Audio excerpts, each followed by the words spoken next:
The first time they cut my pay, it was only $125. I shrugged it off, told myself I was lucky to have a job at all. By the 12th time, I understood the truth. They didn't see me as human. Just another line item to slash, another expense to minimize. They thought I'd keep taking it, keep my head down, keep being grateful for whatever scraps they threw my way. They were wrong. My name is Elena Reese, and I used to believe that loyalty meant something in corporate America. At 34, I'd spent the last 6 years of my life at Braylock Partners, a mid-sized investment firm in Dallemont, analyzing financial portfolios and market trends with the kind of dedication that made me skip lunch breaks and answer emails at midnight. The office sat on the 20th floor of a glass tower downtown, all chrome and marble surfaces that reflected the cold efficiency we were supposed to embody. My cubicle, one of 40 identical gray boxes, faced away from the windows. I'd earned a window seat 2 years ago, but they'd restructured the floor plan during COVID. And somehow I'd ended up even further from natural light than before. Elena, you coming to the meeting? Marcus from the next cube over barely looked up from his 3 monitors. We'd stopped making real eye contact months ago, around the time they'd let go of half our department and distributed their work among the survivors. I grabbed my laptop and followed him to conference room B, where Dana Whitmore, our department head, was already stationed at the head of the table. Dana had this way of smiling that never reached her eyes, like she'd learned facial expressions from a corporate training video. "Excellent quarter, team," she began, though her tone suggested otherwise. "We've managed to maintain our targets despite the challenges." The challenges she meant were the empty desks scattered throughout our floor like missing teeth. During the pandemic, I'd quietly absorbed the portfolios of 3 departed analysts. No title change, no additional compensation. Just more weight on shoulders already aching from carrying the load. After the meeting, I returned to my desk to find my paycheck notification. I almost deleted it without looking. Direct deposit was direct deposit, right? But something made me click open the PDF. $3,975. I blinked, checked again. My usual take-home was $4,000 after taxes and deductions. Not a fortune for someone with my experience in a city like Dallemont, but it kept me in my 1-bedroom apartment and allowed me to chip away at my student loans. I pulled up last month's stub, $4,000. The month before that, $4,000. My hands trembled slightly as I opened our internal HR portal. Maybe I'd missed an email about a new deduction. Maybe there was some administrative error. The portal showed nothing unusual. Same tax withholdings, same 401k contribution, same health insurance premium. "Hey, Janet." I caught our HR coordinator by the coffee machine later that afternoon. "Quick question about my paycheck." "Oh, Elena," she practically chirped, already backing away. "Send me an email, would you? I'm just swamped today." I sent the email. Then another after 3 days of silence. Then a follow-up. Each time, the response was the same. "Looking into it. Checking with payroll. Should be resolved soon." Meanwhile, I did what I'd always done. I worked. I stayed late reviewing quarterly reports.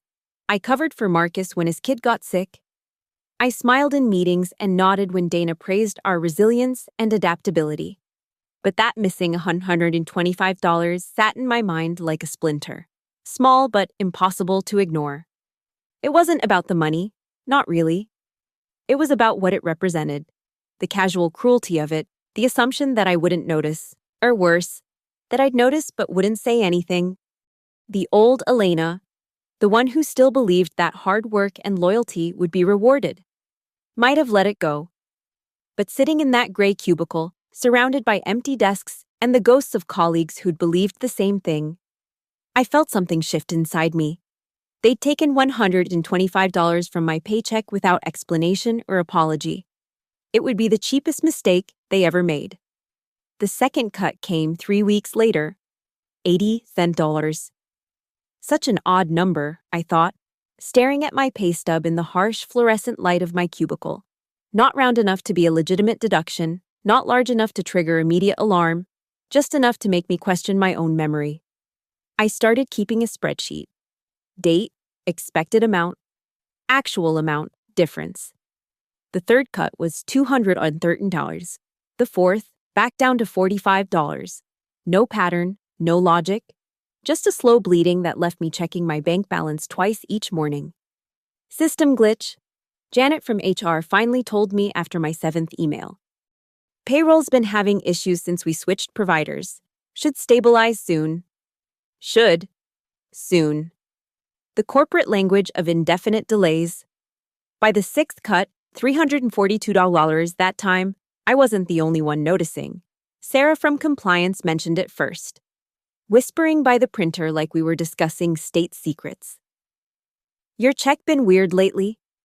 She kept her voice low, eyes darting toward Dana's office. I nodded, relief flooding through me. I wasn't crazy, I wasn't imagining it. Mine's been short 4 times, she said. Tom from analytics too. But when I asked HR, system glitch, we said in unison, bitter smiles crossing our faces. The 7th cut hurt more than the others. $100, nearly a quarter of my check. Gone. I sat in my car in the parking garage for 20 minutes that day, hands gripping the steering wheel, calculating how many months I could survive if this continued. My emergency fund, built carefully over years of skipping vacations and buying generic groceries, suddenly felt tissue thin. I scheduled a meeting with Donna, sat across from her in her corner office with its panoramic view of downtown Delamont, watching her face remain perfectly composed as I laid out my concerns. Elena, I understand your frustration, she said, though nothing in her expression suggested understanding. These technical issues have been challenging for everyone, but I need you to focus on what really matters, our clients, our targets. The company is going through a difficult period. We all need to make sacrifices. Sacrifices? The word tasted bitter. I'm already doing the work of 4 people. And we appreciate that.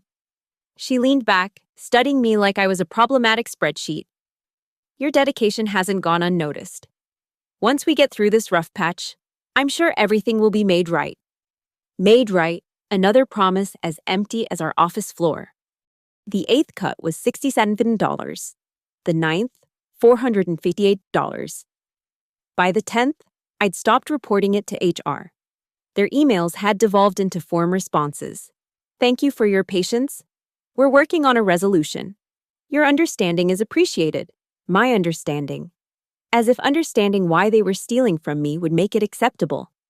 I started noticing things I'd previously ignored. The new Mercedes in the executive parking spots. The catered leadership lunches that cost more than my missing wages. The press release about record quarterly profits that Dana read to us with manufactured enthusiasm. We couldn't have done it without each and every one of you, she'd said. And I'd wondered if she could hear the hollow ring of her own words. The 11th cut broke me. $1,500. I stared at the number until it blurred. Rent was due in 3 days. My credit card balance, carefully managed for years, would have to carry me through. The interest alone would eat up weeks of future earnings. That night, I sat at my kitchen table with 6 months of pay stubs spread before me like evidence in a crime scene. Which, I supposed, they were, in total. They'd taken $5,847 from me. Not all at once, that would have been too obvious. Just a slow siphoning, designed to test the boundaries of what I'd tolerate. Other pieces fell into place. The performance review that mentioned areas for improvement despite my exceeding every metric. The sudden exclusion from strategic planning meetings. The way Dana's eyes would slide past me in hallway encounters like I was already a ghost. They weren't just stealing my money. They were managing me out, making my life miserable enough that I'd leave quietly, without fuss. One less salary to pay, one less person to eventually lay off with severance. The 12th cut arrived 2 days after my rent check bounced. $925. I didn't check my email that day. Didn't respond to Janet's sudden, concerned message about resolving payroll discrepancies. Didn't attend the team meeting where Dana would undoubtedly praise our resilience again. Instead, I sat in my cubicle, surrounded by the evidence of my dedication. client reports, performance awards, email after email of thanks from satisfied customers, and felt something inside me crystallize into cold, sharp purpose. They thought I was the kind of person who would simply fade away. Too tired and demoralized to fight back, they thought wrong. That evening, I made a phone call to someone I hadn't spoken to in years. A law school friend who'd specialized in employment law, who'd once told me stories about companies that played these games. Keep everything, she said after I'd laid out the basics. Every email, every pay stub, every scrap of communication. And Elena, start documenting everything else too. Everything. I hung up and looked at my spreadsheet again. 12 cuts, $6,572 stolen. They had no idea what that money was about to cost them. The email arrived at 11:47 p.m. on a Tuesday. I'd been lying in bed, scrolling mindlessly through my phone when the notification popped up. The sender, Dana Whitmore. But the recipients, that's what made me sit bolt upright. She'd meant to forward it to Martin Glenn's, our CFO. Instead, she'd hit reply all to an earlier thread that included me. Martin, per our discussion, the Phase 2 reductions are proceeding as planned. See attached for YTD savings by department. Financial analysis showing strongest results. E. Resituation should resolve itself within 30 to 60 days based on current trajectory. D. Attached was a spreadsheet. My hands shook as I opened it. There it was, laid out in neat columns, employee names, original salaries, adjusted salaries, accumulated savings. My name sat 3 rows down, with a running total next to it, $6,172. But I wasn't alone. Sarah from compliance, $4,231. Tom from analytics, $5,458. 24 names in total. All people who'd stayed quiet, who'd believed the lies about system glitches. At the bottom, a note. Voluntary attrition target, 85% within 6 months. Severance cost savings, 2.3 million projected. I screenshot everything. Forwarded it to my personal email. Printed hard copies. Then I sat in my dark apartment, laptop screen casting blue light across my face, and began my real work. Rebecca, I said when my lawyer friend picked up, I have something you need to see. The next 3 weeks became a masterclass in corporate espionage. I arrived early, stayed late, and used every access privilege I'd accumulated over 6 years. I wasn't stealing, I was documenting. Email chains discussing workforce optimization. Meeting notes about encouraging natural departures. A PowerPoint presentation Martin had carelessly left on the shared drive, outlining the whole scheme. They called it strategic salary restructuring. Cut pay incrementally, create hostile work conditions, wait for employees to quit, no severance, no unemployment claims, no legal liability. Or so they thought. I recorded everything. Not illegally, our state was single-party consent, and I was very much a party to these conversations. Dana calling me into her office to discuss my declining performance.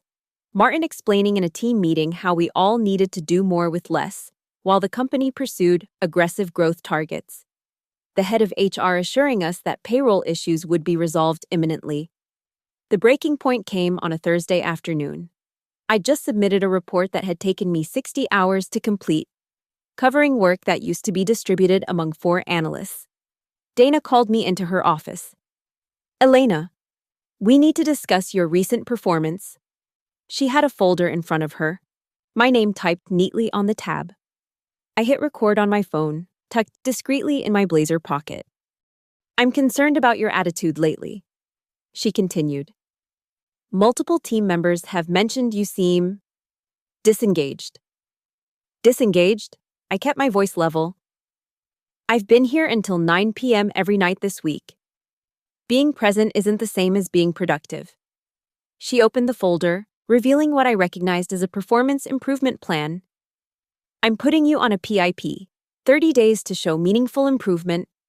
I stared at the document. After everything, the stolen wages, the doubled workload, the lies, they were building a paper trail to fire me for cause. I need you to sign this, acknowledging receipt. I picked up the pen, then set it down. I'd like to review this with HR first. Her smile tightened. That's not necessary. This is just between us, to help you get back on track. Still, I'd prefer Elena. Her voice dropped, the false warmth evaporating. You're not in a position to make demands. Sign it. I signed. But first, I took photos of every page. That night, I called Rebecca again. I have enough, I said. More than enough, she agreed, after I'd sent her the files.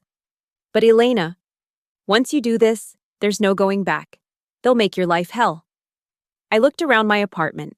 The second-hand furniture I'd never upgraded because I was saving for the future. The empty fridge because I'd been stretching groceries until my next paycheck. The pile of bills I'd been juggling because of the missing wages. They already have, I said. I spent the weekend organizing everything into a comprehensive file. Pay stubs showing the deductions. Emails proving the company knew about the glitches. The spreadsheet showing it was systematic. Recordings of Dana and Martin admitting, in their corporate doublespeak, exactly what they were doing. But I didn't file the complaint yet. Rebecca had taught me patience. Let them think they've won, she'd advised. The PIP gives us 30 days, use them. So I did. I showed up every day, smiled in meetings, submitted to Dana's increasingly hostile check-ins. I watched her confidence grow. Watched her believe her plan was working. Meanwhile, I quietly reached out to the others on that spreadsheet. Not everyone was willing to talk. Fear ran deep in our office, but Sarah was. And Tom. And 3 others who'd been suffering in silence, believing they were alone. They stole from us.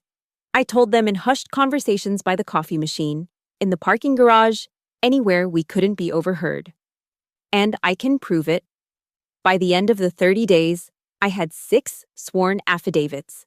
Rebecca had drafted a complaint that would make Martin's MBA professors weep. And I had crafted a resignation letter that would detonate like a carefully placed explosive. The PIP review was scheduled for a Friday at 4 p.m. Dana was practically glowing when I walked into her office. Well, Elena, she began, folder open in front of her. I'm afraid I have some disappointing news. I smiled, a real smile, for the first time in months. Actually, Dana, I said, pulling out my own folder. So do I. I slid my resignation letter across Dana's desk, watching her face shift from smug satisfaction to confusion. But it wasn't the resignation itself that drained the color from her cheeks. It was the stack of documents I placed next to it. What is this? Her voice had lost its corporate polish. Evidence, I said simply. Every pay stub showing the deductions. Every email where HR claimed it was a system glitch. The spreadsheet you accidentally sent me, showing the systematic wage theft. Oh, and transcripts of our recorded conversations where you and Martin discussed encouraging natural departures. Her hand moved toward her phone. I smiled. I've already sent copies to the entire leadership team, CC'd legal, and my attorney. I glanced at my watch. They should be opening those emails right about now. As if on cue, her phone began buzzing, then again, and again. You recorded, she stood abruptly. That's illegal. Single-party consent state, I replied calmly. I was very much a party to those conversations. The door burst open. Martin Glens filled the doorway, his usual composure cracking. Dana, what the hell? He saw me and stopped. Hello. Martin. I pulled out another document. This is my formal complaint to the EEOC, wage theft, hostile work environment, retaliation. My attorney tells me the penalties for systematic wage theft can be quite severe, especially when there's evidence of intent. Get out, Martin growled. Security will escort you. I'm resigning, effective immediately. I cut him off. And I'll be leaving on my own. Thank you. But before I go, I looked between them. You should know that 6 other employees have agreed to testify. Their affidavits are included in the complaint. Dana sank back into her chair. Elena, surely we can. Discuss a settlement? I shook my head. We're past that. You stole $6,572 from me. You made my life hell for months. You tried to force me out to avoid paying severance, and you did it to dozens of others. My phone buzzed. Rebecca. Texting to confirm the complaint had been filed. The Department of Labor takes wage theft very seriously, I continued. Especially systematic wage theft designed to force employees to quit. The penalties include back pay, liquidated damages, and fines. For each violation, Martin's phone rang. He answered, his face growing paler with each word. Yes, sir. I understand. Right away. He hung up and looked at Dana. CEO wants us in his office, now. I gathered my things, leaving the copies on Dana's desk. At the doorway, I turned back. You thought I was the kind of person who would just disappear, who would take the abuse and slink away quietly. I met their eyes. You thought wrong. The walk to my cubicle felt different. Heads prairie dogged up from cubicles as I passed. Word traveled fast in our office. By the time I reached my desk, a small crowd had gathered. Is it true? Sarah whispered. Did you really? Filed this morning, I confirmed, loud enough for others to hear. Anyone who's had payroll issues should probably check their email. My attorney's contact information is there. I packed my personal items, not much after 6 years, just a coffee mug, a small plant, and a photo of my family. The corporate achievement awards stayed behind. They felt meaningless now. Tom appeared at my shoulder. They've been doing it to me for 8 months, he said quietly. I thought I was going crazy. You weren't, I assured him. None of us were. By the time I finished packing, the 20th floor was buzzing. People huddled in small groups, comparing pay stubs, sharing stories. The dam had broken. My phone rang as I waited for the elevator. Rebecca. They're already panicking, she said. Their lawyer just called. They want to meet Monday to discuss resolution. Let them panic, I replied. We have time. The elevator arrived. As the doors closed, I caught a glimpse of the chaos I'd left behind. Dana and Martin's offices stood empty. Their occupants summoned to explain the inexplicable. HR representatives scurried between cubicles, trying to stem the tide of questions. The carefully maintained corporate facade was cracking. In the lobby, I passed the wall of corporate values. Integrity stood out in bold letters. I almost laughed. Outside, the afternoon sun felt warmer than it had in months. I sat in my car, not starting it yet, just breathing. For the first time since that first $125 deduction, I felt like I could fully exhale. My phone buzzed with messages. Former colleagues asking for details. Others sharing their own stories. A text from someone in accounting. Martin just got escorted to HR. Never seen him look scared before. I finally started the car and drove home. There would be lawyers to meet, depositions to give, a long fight ahead. But for now, I'd done what needed doing. I'd refused to disappear quietly. That night, I updated my spreadsheet one last time. Not with missing wages, but with a new column. Actions taken, next to my name, I typed. Complaint filed, discovery begins Monday. They'd stolen $6,192 from me, thinking I was powerless to stop them. They were about to learn exactly how much that miscalculation would cost. Monday arrived with a thunderstorm that felt appropriate. I sat in Rebecca's office, rain streaming down the windows, as she laid out their opening offer. $50,000, she said, sliding the paper across her desk. And a standard NDA. I laughed. Actually laughed. They stole from dozens of employees and they think $50,000 makes it go away. It's just their opening, Rebecca assured me. They're testing waters. But Elena, you need to see this. She pulled up an email on her laptop. Local news picked up the story. The headline read, Dalamont investment firm accused of systematic wage theft. Below, a photo of the Braylock building, looking less impressive under gray skies. Reporter wants to interview you, Rebecca continued. I advised against it for now, but no interview. I agreed. Let the evidence speak. My phone hadn't stopped buzzing all weekend. Former colleagues, some I barely knew, reaching out with their own stories. The floodgates hadn't just opened, they'd been obliterated. Rebecca's assistant knocked. The Braylock lawyers are here. 3 of them filed in, expensive suits and practiced smiles. I recognized the lead counsel from the company website. They'd brought out the big guns. Ms. Reese, he began, settling into his chair like he owned it.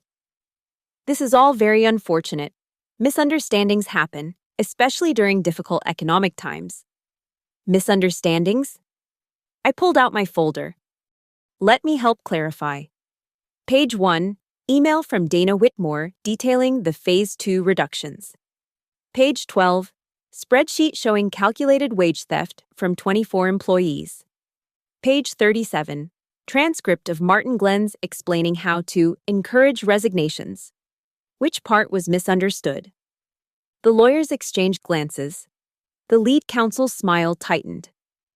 We're prepared to offer $75,000, full NDA. You return all company documents. No. I'm sorry? No NDA. I leaned forward. And it's not just about me anymore. 24 employees, average theft of $5,000 each. That's $120,000 in stolen wages alone. Before penalties, before damages. You're not representing those employees. Another lawyer interjected. Not yet, Rebecca said smoothly.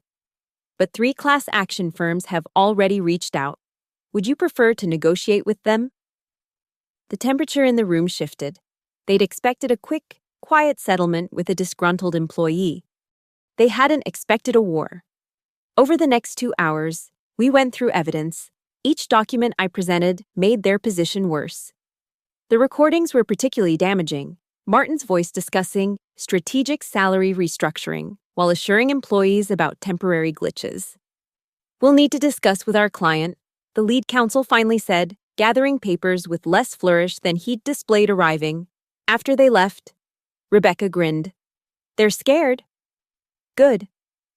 Tuesday brought termination news. Not mine, I'd already resigned. But Martin Glenn's was suddenly pursuing other opportunities. According to the internal email someone forwarded me, Dana Whitmore was taking a leave of absence to focus on personal matters. Wednesday, the offer jumped to $150,000. Still no, I told Rebecca. And I want a public acknowledgement of wrongdoing. They'll never agree to that. Then we proceed to discovery. I want to see every email, every document, every communication about this scheme. Let's find out how high it went. Thursday's newspaper ran a follow-up story. 2 more employees had gone on record. The Department of Labor confirmed an investigation was underway. Braylock's stock dipped 3%. By Friday, their desperation was showing. The new offer came with a different lead counsel. Apparently, the first team had been replaced. Ms. Reese, the new lawyer began, her approach noticeably softer. We want to make this right. The company acknowledges that payroll errors occurred. Theft, I corrected. The word is theft. She paused, recalibrated. Inappropriate deductions were made. We're prepared to offer $200,000 plus full back pay for all affected employees. We'll also implement new payroll oversight systems. Public acknowledgement, I insisted. The company admits wrongdoing, not errors, not glitches, wrongdoing. That's complicated. Liability concerns. Your liability concerns should have started before you stole from your employees, I shot back. Public acknowledgement, or we let the courts decide. The weekend brought unexpected allies. A former Braylock executive, fired years ago, reached out to Rebecca with information about similar schemes at other branches. A current employee in IT quietly provided server logs showing the glitches were manually entered. The evidence mountain grew. Sunday evening, as I sat reviewing documents for the dozenth time, my phone rang. Unknown number. Ms. Reese. The voice was older, authoritative. This is Richard Braylock, the CEO. I'd like to discuss this situation personally. I put him on speaker, letting Rebecca listen. I've just learned the extent of what occurred, he continued. It's unconscionable. Martin and Dana acted without authorization. With respect, Mr. Braylock, the scheme was too systematic to be a rogue operation. But I'm listening. A long pause. What will it take to resolve this? I looked at Rebecca, who nodded. $250,000 for me. Full restitution for all affected employees, plus penalties, public acknowledgement of wrongdoing. And one more thing, an independent audit of all payroll practices, company-wide. The acknowledgement is non-negotiable. Your employees deserve to know their company admits what was done to them. Another pause. I'll have our lawyers draft something. The final meeting came Tuesday afternoon. A carefully worded press release admitting systematic payroll errors resulting from management failures. Not perfect, but public. The check was already cut. As I signed the settlement, I thought about those 12 pay cuts. Each one designed to break me down, make me smaller, force me to disappear. They'd miscalculated. Every missing dollar had only made me more determined. Congratulations, Rebecca said after the lawyers left. You won. I looked at the check. $250,000. It should have felt like victory. Not yet, I said. Not quite yet. The check cleared on a Wednesday. $250,000 sitting in my account, more money than I'd ever seen at once. But I didn't touch it. Not yet. Instead, I sat at my kitchen table with a cup of coffee and opened a new laptop, purchased with my first real paycheck from a consulting gig I'd picked up. The screen glowed in the pre-dawn darkness as I created a new blog, The Wage Theft Diaries. My first post was simple. They cut my pay 12 times. Here's what happened next. I wrote it carefully, changing names, altering identifying details. Not to protect Braylock, they'd made their bed, but to protect myself legally. The story was mine to tell, and I told it with the same precision I'd once applied to financial reports. Within hours, the comments started. This happened to me at my company. I thought I was alone. Check your pay stubs, people. My employer's been doing this for months. Thank you for speaking up. You've given me courage to file my own complaint. By noon, the post had been shared hundreds of times. By evening, thousands. I'd struck a nerve I hadn't even known existed. The local news picked it up first. Anonymous blogger exposes widespread wage theft practices. Then, national outlets. The systematic theft you don't know is happening. My inbox flooded with stories from across the country. Retail workers, office employees, healthcare staff, all experiencing the same slow bleed. I kept writing. Posts about recognizing the signs, understanding your rights, document templates for building a case, resources for finding employment lawyers. Each post meticulously researched, carefully worded, designed to empower rather than enrage. 3 weeks in, I got an unexpected email. Ms. Reese, I'm a producer with 60 Minutes. We'd like to discuss your story. I declined the interview but offered something else. Connections to dozens of wage theft victims who wanted their stories heard. The resulting segment didn't mention me by name, but it featured Sarah, Tom, and 4 others from Braylock. Watching Martin's former office appear on national television, empty and damning, felt like poetic justice. The blog grew, 10,000 subscribers, 50,000, 100,000. Each reader potentially someone checking their pay stub more carefully, questioning that system glitch, refusing to be silent. Companies started paying attention too. 3 major corporations quietly settled wage theft claims after employees cited my documentation guides. A tech startup revised their entire payroll system. Fear of becoming the next Braylock drove more change than regulations ever had. 6 months after leaving Braylock, I sat in a different coffee shop in a different city. I'd moved, not running from anything, but towards something new. The consulting work paid well, but the blog had become my real job. Not for money, I'd turned down all monetization offers, but for purpose. My phone buzzed. Rebecca. Forwarding a news article. Braylock Partners files for Chapter 11. Bankruptcy. I read it without satisfaction or regret. The company's downfall wasn't my goal. Justice was. But when you build your profits on systematic theft, eventually the foundation crumbles. Another message, this one from Sarah. Started my new job today. Fair pay, honest management, thanks for showing us we didn't have to take it. I closed my laptop and watched the city wake up outside the window. Somewhere, someone was opening their pay stub, noticing a discrepancy, preparing to speak up instead of staying silent. They'd probably never know my name, never connect their courage to a blog post they'd read months ago.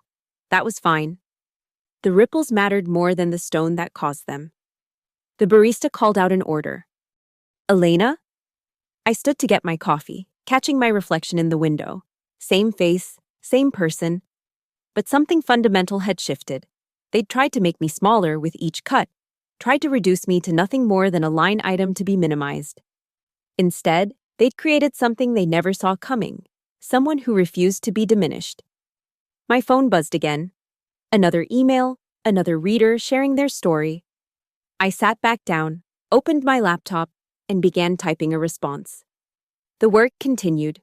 It always would, because they'd taught me something with those 12 cuts, something they never intended. Your worth isn't determined by what they pay you. It's determined by what you refuse to accept. The blog analytics showed 150,000 subscribers now. 150,000 people who would never suffer in silence the way I had. 150,000 voices that couldn't be ignored. They'd stolen $6,690 from me. In return, I'd helped cost them everything. The math, for once, felt exactly right. A year later, I found myself back in Dalamont. Not for nostalgia. I had a speaking engagement at the university's business school. Corporate Ethics in Practice, they'd titled it. The irony wasn't lost on me. The coffee shop on 5th Street had new owners. I sat at a corner table, the same one where I'd once calculated how many months I could survive on my dwindling savings. Now, my laptop showed different numbers. 500,000 blog subscribers. 18 companies under federal investigation after employees used my documentation guides. 3 new state laws strengthening wage theft penalties. Excuse me, are you Elena? I looked up. A young woman, maybe mid-20s, stood nervously by my table. I recognize you from the speaking circuit, she continued. I just wanted to say thank you. Your blog helped me realize my employer was doing the same thing. I filed a complaint last month. 1. After she left, I opened my latest blog post draft. The analytics showed today's highest traffic surge yet. A viral Twitter thread had brought in thousands of new readers overnight. Each spike meant more people learning their rights, more voices refusing to be silenced. My phone pinged. A Google alert for Braylock Partners. The building had been sold, would be converted to apartments. Martin Glenn's had been barred from serving as an executive officer in any public company. Dana Whitmore's LinkedIn showed her as seeking new opportunities, had been for 8 months now. I felt nothing, no satisfaction, no vindication. They were just footnotes now. Cautionary tales in business ethics textbooks. The real story was in my inbox. Hundreds of messages from people who'd found their voice. Checked my pay stubs after reading your guide. They owed me $8,000. Our entire department filed together. Company settled rather than fight. I'm starting my own wage theft blog for restaurant workers. You inspired me. The barista called out an order. I stood, gathered my things. The speaking engagement was in an hour. 200 business students waiting to hear about the real cost of corporate greed. Not the sanitized case studies in their textbooks, but the human cost, the anxiety, the sleepless nights, the slow erosion of self-worth designed to make exploitation feel normal. Walking past the Braylock building, I paused. 20 stories of glass and steel, soon to be something else entirely. Through the empty lobby windows, I could see the wall where corporate values had once been displayed. Integrity. The letters were gone now, leaving only faint outlines on the marble. At the university, The auditorium was packed. I set up my presentation. The first slide showing a simple equation, 125 zars x inus 250,000 $. The math doesn't add up, I began, meeting the eyes of future executives, analysts, managers, until you factor in the cost of silence. Today, we're going to talk about why speaking up isn't just about justice. It's about changing the entire equation. For an hour, I laid it out: the slow normalization of theft, the psychological tactics, the documentation strategies, but most importantly, the power of refusing to disappear quietly. During the Q&A, a student asked, "Do you regret how it ended? The company going under, people losing jobs?" "I regret that it happened at all," I answered. "That a company chose systematic theft over treating employees fairly, but I don't regret speaking up. Silence would have guaranteed it happened to others." After the talk, I drove past my old apartment building. New job, new city, new life. But the lessons remained. Every morning, I woke up and chose to continue the work. Another blog post, another documentation guide, another voice added to the chorus that refused to be diminished. That evening, back in my hotel, I published my latest post, the 12 cuts that changed everything, a year later. Within minutes, the comments started flowing. Stories of courage, of confrontation, of companies forced to change. Each one a small victory against the machinery that tried to grind people down to nothing. I closed my laptop and stood by the window. City lights blinking below. Somewhere out there, someone was opening their pay stub, noticing a discrepancy, preparing to fight back. They'd probably never know my name, never trace their courage to a blog they'd stumbled across. That was fine. The best revenge wasn't personal, it was systemic. They'd cut my pay 12 times, thinking each cut would make me smaller, weaker, more compliant. They'd thought I was the kind of person who would simply fade away. Instead, they'd created someone who refused to let anyone fade away in silence. The last time they cut my pay, they lost more than money. They lost the right to ever make anyone feel that small again. Thank you so much for listening to my story. I'm curious, where are you listening from?